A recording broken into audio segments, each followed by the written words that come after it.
Hello friend, back to back my channel Mithun Saru ব্লগে কিন্তু তোমাদের অনেক স্বাগত জানাই। আর আজকে কিন্তু অনেক দিন বাদে আমাদের একটা বিয়ের ইনভাইট রয়েছে, তো সেখানেই যাচ্ছি। ইনভাইট রয়েছে, সাজুগুজু করে নিয়েছি আর এখন যাচ্ছি বিয়েতে। তো চলো বিয়ে বাড়ি গিয়ে কী করি তোমাদের সাথে আজকে শেয়ার করব। ব্যাক ক্যামেরায় ভিডিও করছি কারণ ফ্রন্ট ক্যামেরাটা অনেকটা খারাপ হয়ে গেছে, ভালো হচ্ছে না ভিডিওগুলো। আর এই যে আমার ফুল লুকটা দেখো, কেমন লাগছে আমাকে কিন্তু অবশ্যই কমেন্ট করে জানিও তোমরা। এই বিয়েটা রয়েছে, মানে ওদের বিয়ে আগে হয়ে গেছে, আজকে কিন্তু রিসেপশন পার্টি রয়েছে। আর ও হচ্ছে আমার হাজব্যান্ডের বন্ধু, তার বিয়েতে যাচ্ছি। আর এই শাড়িটা আমি 4 থেকে 5 মাস আগে কিনেছিলাম একটা বিয়ে বাড়ি রিসেপশনে যাওয়ার জন্য, কিন্তু সেখানে আর যেতে পারিনি, যার জন্য আজকে পরে নিলাম। দেখো শাড়িটা কেমন লাগছে অবশ্যই বলো। আর শাড়িটা কিন্তু আমি কিনেছিলাম মিশো থেকে, যদি তোমরা চাও তো লিঙ্কও আমি দিয়ে দেবো। আর দেখো আজকে হেয়ার স্টাইলটা একটু অন্যরকম করেছি, মানে সবসময় দেখো আমাকে স্ট্রেট হেয়ারে, আজকে একটু ভাবলাম অন্য রকম করি। তো এটা আমি দুপুরবেলায় করে রেখেছিলাম, জানি রাত্রে আর সময় হবে না। আজকে ফার্স্ট ব্যাগটা নিচ্ছি, এর আগের দিন নিয়েছিলাম আর এই যে দ্বিতীয়বার নেওয়া হচ্ছে ব্যাগটা। এখন রয়েছি বগুলা বাস স্ট্যান্ডে। বাস স্ট্যান্ড কিন্তু একটু ফাঁকাই আছে কারণ কালকে রয়েছে ভোট। আমরা কিন্তু এখন বিয়ে বাড়ি পৌঁছে গেছি আর এখন কিন্তু বাজে রাত 9টা। আর বাড়ি থেকে বেরিয়েছিলাম ওই 8:30 নাগাদ। তো মাঝে ছেলেকে দিয়ে আসলাম দিদির কাছে, আর তার জন্য একটু লেট হলে আসতে, না হলে কিন্তু এটা কিন্তু ওই 10 থেকে 15 মিনিটের রাস্তা ছিল। ইয়াসকে দিয়ে আসার জন্য ওর মাসির কাছে দিয়ে আসলাম, যার জন্য একটু আসতে আমাদের লেট হয়ে গেল। এটা কিন্তু গেট, ভেতরে এখনো ঢুকিনি, চলো ভেতরে গিয়ে তোমাদের সব দেখাচ্ছি। এই যে দেখছো আমাদের বর মশাই, এদিকে তো চলো তোমাদের ভেতরে গিয়ে দেখাই ভেতরে কেমন কি ডেকোরেশন করেছে। এটা হচ্ছে গেট, দেখতেই পাচ্ছ ফুল দিয়ে খুব সুন্দর করে সাজিয়েছে। আর এই যে গলি মতো একটু রয়েছে, ভেতরে কিন্তু বউ বসে আছে। তো চলো তো কেমন ব্রাইডকে কেমন লাগছে দেখাচ্ছি তোমাদের।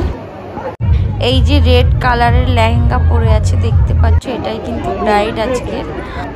আর আমরা যখনই ঢুকেছি তখনই কিন্তু কন্যাযাত্রীরাও ঢুকে গেছিলো, যার জন্য অনেকটা ভিড় রয়েছে। তো শেষমেশ একটা বসার জায়গাও পেয়ে গেছি, এখানে এসে বসেছি। সাইডে দেখো কি কিউট একটা ডগি রয়েছে, আমি মনে হচ্ছিল ওকে একটু ধরি কিন্তু ভয় পাচ্ছিলাম যদি কামড় দেয় নতুন। তো বেশ ওর সাথে একটু টাইম কাটালাম। আর এইদিকে সবাই ফটোশ্যুট করছিল, তো বসে বসে দেখছিলাম। আর কন্যাযাত্রীদের সব টিফিন দিচ্ছিল, এই সময়ে অনেকটাই ভিড় ছিল, সামনে দিয়ে বেরোনোও যাচ্ছিল না। আর ওই লাল লেহেঙ্গা পরা রয়েছে ওটাই কিন্তু ব্রাইড, ফটোশ্যুট চলছে ব্রাইডের। ব্যাকগ্রাউন্ডটা কিন্তু খুব সুন্দর করেছিল। তো বাইরে একটু এলাম, ভেতরে খুব গরম ছিল, বাইরে এসে দেখছি সবাই নাচ করছে, কিছু ডান্স দেখছিলাম দাঁড়িয়ে দাঁড়িয়ে।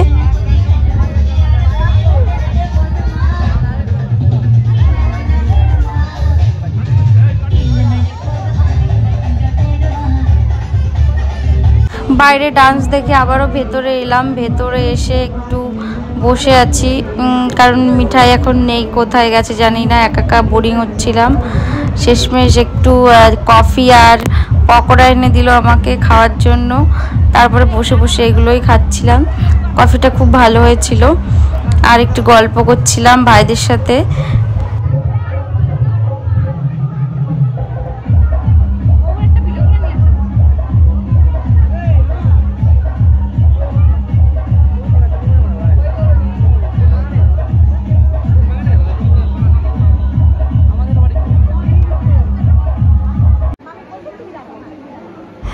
এদিন কিন্তু খুব গরম ছিল, গরমে প্রচণ্ড মানে কষ্ট হচ্ছিল, তারপরে লোকজন ছিল প্রচুর।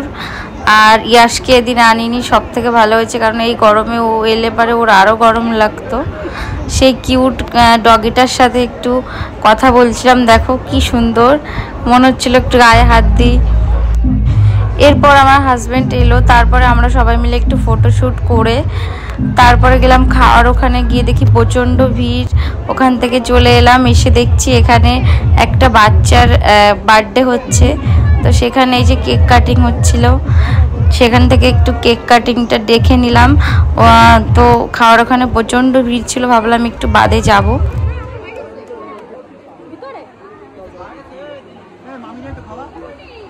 শেষমেশ খাওয়ার এখানে এসে জায়গা পেলাম, আর জায়গা পাওয়ার সাথে সাথে কিন্তু বসেও পড়েছি। এখন কিন্তু বাজে ওই রাত 11টার মতো। তো খাওয়া দাওয়া করে আবার বাড়ি যেতে হবে। খাওয়ার এখানেও কিন্তু অনেক ভিড় ছিল, আর ভিড়ের জন্য গরমও লাগছিল প্রচুর। তো রান্নাবান্না বেশ ভালো হয়েছিল, সবাই মিলে একসাথে খেলাম। খেয়ে দিয়ে এখন ছিল বাড়ি যাওয়ার পালা। আর বাড়ি যাওয়ার জন্য তো বরমশাইকেও খুঁজে পাচ্ছি না, কোথায় গেছে। আর ও আমার সাথে খেতেও বসেনি।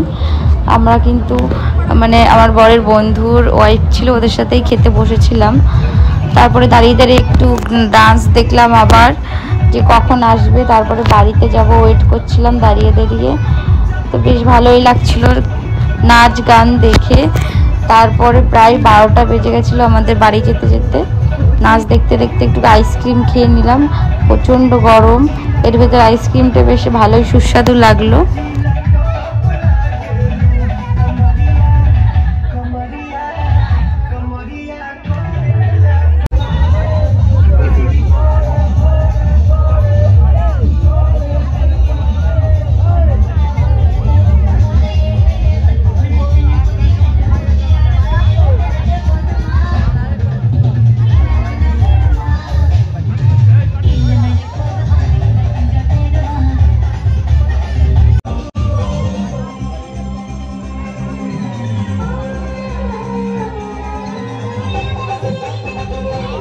আর এখন কিন্তু বাড়ি যাওয়ার জন্য রাস্তায় দাঁড়িয়ে আছি, কখন আসবে ও, তারপরে বেরোবো এখান থেকে।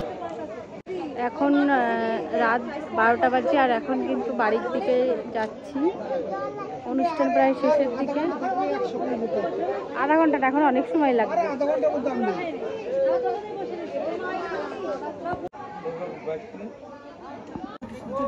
কি দেখতেই পাচ্ছ, পুরো রাস্তা একদম ফাঁকা। 3 রাস্তার মোড়ে দাঁড়িয়ে আছি। কালকে যেহেতু ভোট, তাই একটা দাদাকে সঙ্গে নিয়ে যাচ্ছি। রাস্তায় আসার সময় দেখেছিলাম নাকা চেকিং হচ্ছে, তো তার জন্য ও আবার আমাকে বাড়ি রেখে আবার বিয়ে বাড়িতে আসবে। যেহেতু ওখানে কাজ চলছে, তো আবার আসতে হবে। আর আমি এখন চলে যাচ্ছি বাড়িতে, কারণ বাড়িতে রয়েছে ইয়াস একা, মানে দিদির কাছে আছে, তো আমাকে যেতে হবে। তার জন্য আমি একটু আগে আগে চলে এসেছিলাম। প্রচণ্ড অন্ধকার ছিল রাস্তায়। আর এটা ছিল একটু ভাইনার ভেতরে লোকেশনটা। আর বলতে বলতে কিন্তু বগুড়াতেও চলে এসেছি। বগুড়া রাস্তা একদম শুনশান, দেখতে পাচ্ছ। কাল যেহেতু ভোট, তো তার জন্য প্রস্তুতি চলছে। আর আমার চ্যানেলে যারা নতুন আছে সবাইকে বলবো তোমরা আমার চ্যানেলটাকে অবশ্যই সাবস্ক্রাইব করে রেখো। আর ভিডিওটা ভালো লাগলে লাইক করে দিও।